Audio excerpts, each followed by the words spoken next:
तो Jesus kingdom of haven setup करने आया लोगों के मन में।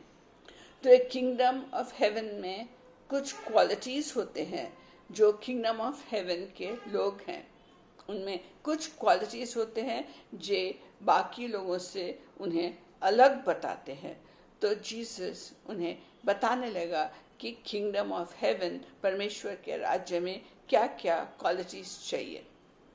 तो उसे बाइबल में कहते हैं बी एटीट्यूड्स, यानी जो एटीट्यूड्स हमें होना चाहिए वो एटीट्यूड्स के ऊपर जीसस बात करने लगा।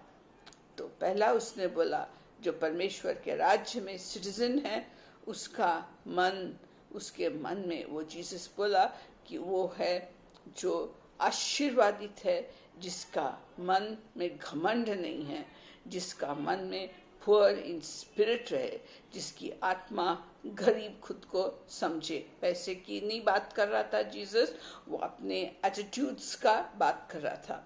तो जीसस ने बोला धन्य है जो पुअर इन स्पिरिट हैं, जिनकी आत्मा परमेश्वर के ऊपर अवलंबित रहती है।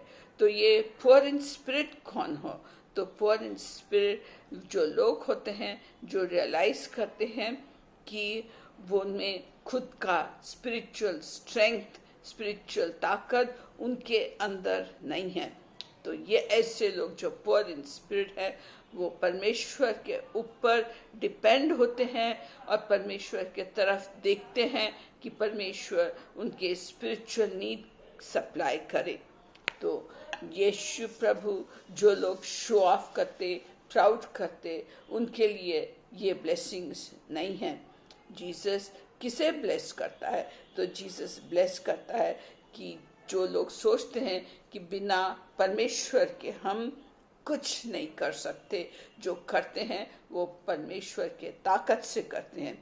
तो हम जो यीशु के फॉलोअर्स हैं वो भी, हम भी हमारे मन में तय कर लेना चाहिए कि जीसस नहीं रहा तो हम भी हमारे ताकत से कुछ नहीं कर सकते हैं।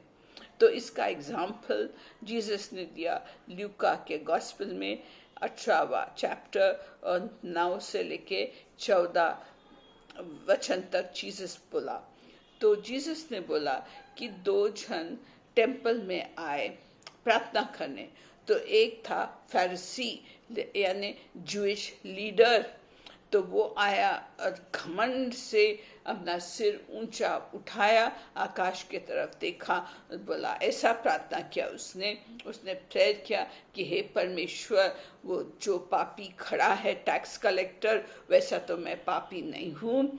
मैं हमेशा 2 बार फास्टिंग करता हूँ, मेरे पैसा परमेश्वर के राज्य के लिए मैं देता हूँ, गरीबों को देता हूँ, और ऐसा टैक्स कलेक्टर जैसा विकेट नहीं हूँ। मैं तो बहुत ताकत वाला हूँ, ग्रेट स्पिरिचुअल स्ट्रेंथ है मेरे में। और दूसरा आदमी था वो टैक्स कलेक्टर। अभी वो जमाने में टैक्स कलेक्टर बहुत पापी लोग थे, क्योंकि वो रिश्वत लेते थे और रोमन गवर्नमेंट को सपोर्ट करते थे। तो जूस जो लोग थे, इजराइल के लोग थे, वो टैक्स कलेक्टर को बहुत नफरत से और गुस्से से देखते थे। लेकिन ये टैक्स कलेक्टर आया, अपना सिर झुका लिया और बोला, हे परमेश्वर, मुझे माफ़ी कर, मैं पापी हूँ, मुझे माफ़ी कर।